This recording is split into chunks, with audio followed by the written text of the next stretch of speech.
বুঝতে পারছেন? নির্বাচনী সমঝোতার কারণে কত কি করে আল্লাহ জানে। হ্যাঁ, এবার আমি যদি ওগুলোর মধ্যে মত দিতে যাই, আপনি আপনার সাবজেক্টের বাইরে কেন কথা বলেন? আচ্ছা, আমি আমার সাবজেক্টের বাইরে কথা বলবো না, এটা ঠিক আছে, কিন্তু সাবজেক্টের ভিতরে তো কথা বলতে পারবো নাকি?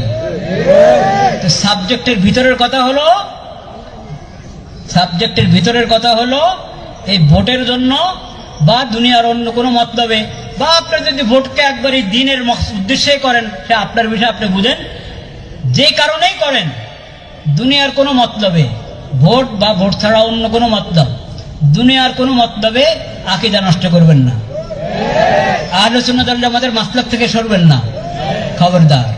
কাকে বলে আহলে সুন্নাত ওয়াল জামাত? আমি আগের ফিরেও এখানে বলেছি এই মাঠে, আজকেও আবার এই কথা বলে শেষ করছি। আহলে সুন্নাত ওয়াল জামাত 1 নম্বর ইসলামী আকীদা, ইসলামী পরিভাষা, ইসলামী বিধান, এগুলোর ব্যাখ্যা বিশ্লেষণ সাহাবায়ে কেরাম তাবিঈনের মতো করে যারা করে তারা আহলে সুন্নাত। 1 2 আহলে সুন্নাত ওয়াল জামাত কোন নবী রাসূলের সমালোচনা করে না। 3 আহলে সুন্নাত ওয়াল জামাত কোন সাহাবীর সমালোচনা করে না, আহলে বাইতের কোন ইমামের সমালোচনা করে না। আহলে সুন্নাত ওয়াল জামাত, আহলে সুন্নাত ওয়াল জামাত কোন ইমাম, মাযহাবের ইমাম, হাদিসের ইমাম, তাফসীরের ইমাম, আকীদার ইমাম, কোন ইমামের সমালোচনা করে না। আবু মনসুর মাতুরিদির সমালোচনা করছে কাও, আবুল হাসান আশারীর সমালোচনা করছে কাও, আপনি দূরে থাকেন, বুঝবেন যে সমস্যা আছে, বুঝবেন সমস্যা আছে। আশায়রা মাতুরিদিয়া বিভিন্ন নামে সমালোচনা করে আকীদার ইমামদের, হুঁশিয়ার থাকবেন। হাদিসের ইমামদের সমালোচনা করছে, হুঁশিয়ার থাকেন। মাযহাবের ইমামদের সমালোচনা করছে, হুঁশিয়ার থাকেন। কোন ইমামের সমালোচনা করে? 5 নম্বর আলেম সমাজকে অবজ্ঞা করে না আহলে সুন্নাত ওয়াল জামাত। যারা আলেম সমাজকে অবজ্ঞা করে, মানুষকে আলেমদের থেকে বিচ্ছিন্ন করে, দূরে সরায়, আলেমদের ব্যাপারে বদগুমান এবং বদজবান করে তুলে মানুষকে, তারা কখনো আহলে সুন্নাতের লোক হতে পারে না। তাহলে আপনি এই মাপকাঠি দিয়ে চিনে নেন। 5টা কথা বললাম, ইসলামের আকীদা, ইসলামের পরিভাষা, ইসলামের বিধানগুলো, এগুলোর ব্যাখ্যা বিশ্লেষণ সাহাবা তাবিঈনের মতো করে এর বাইরে জানা, এরা আহলে সুন্নাত ওয়াল জামাত।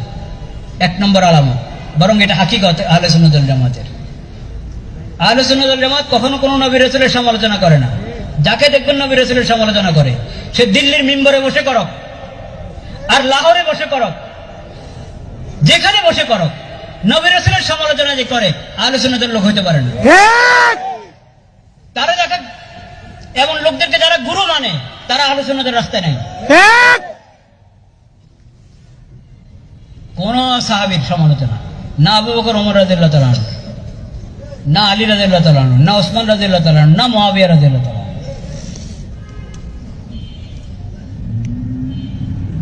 না হাসান রাদিয়াল্লাহু তাআলা আনহু, না হুসাইন রাদিয়াল্লাহু তাআলা আনহু। কোন সাহাবীর সমালোচনা আহলে সুন্নাত করে না। যে কোন সাহাবীর সমালোচনা করবে, হযরত মুআবিয়া রাদিয়াল্লাহু তাআলা আনহুর সমালোচনা করুক, যারই সমালোচনা করুক কোন সাহাবী, যে করবে কোন সাহাবীর সমালোচনা, সে আহলে সুন্নাতের লোক না। ইমামদের সমালোচনা যে করে, ইমামদেরকে আল্লাহ বানিয়েছেন ইমাম, রাহবার, তুমি তাদের সমালোচনা করো। ইমাম আবু হানিফার সমালোচনা করো, ইমাম শাফি, মালিক, ইমাম আহমদের সমালোচনা করো, হাদিসের ইমামে ইমাম বুখারী, মুসলিম, তাদের সমালোচনা করো। আকীদার ইমাম আবুল হাসান আশারী, আবু মনসুর মাতুরিদি, ইমাম তাহাবী, তাদের সমালোচনা করো। যে কোনো শাস্ত্রের, যাদেরকে আল্লাহ উম্মতের জন্য রাহবার বানিয়েছেন, তাদের যে সমালোচনা করে, সে আহলে সুন্নাতের লোক হতে পারে না। আলেম সমাজ হলেন ওরাসাতুল আম্বিয়া, তারাই যোগ যোগে ইসলামের সঠিক শিক্ষাকে ধারণ করে রেখেছে। ইয়াহমিলু হাযাল ইলমা মিন কুল্লি খালাফিন উদুলুহু ইয়ানফুনা আনহু তাহরিফাল গালিন ওয়া ইনতিহালাল মুবতিলিন ওয়া তা'ওয়িলাল জাহিলিন। তুমি ঢালাও ভাবে পুরো আলেম সমাজকে অবজ্ঞা করো, আলেমরা কি বুঝে, আলেমরা কি জানে, বাদ দাও আলেমদের কথা। এই ধরনের বাক্য যাদের মুখে বের হয়, ওরা আহলে সুন্নাতের লোক হতে পারে। কাজেই হালাত যেমনে হোক, আকীদার ব্যাপারে মজবুত থাকতে হবে, আহলে সুন্নাত ওয়াল জামাতের মাসলাকের উপরে মজবুত থাকতে হবে। আল্লাহ তাআলা সেই তৌফিক আমাদেরকে দান করেন। ওয়া আখিরু দাওয়ানা আলহামদুলিল্লাহি রাব্বিল আলামিন।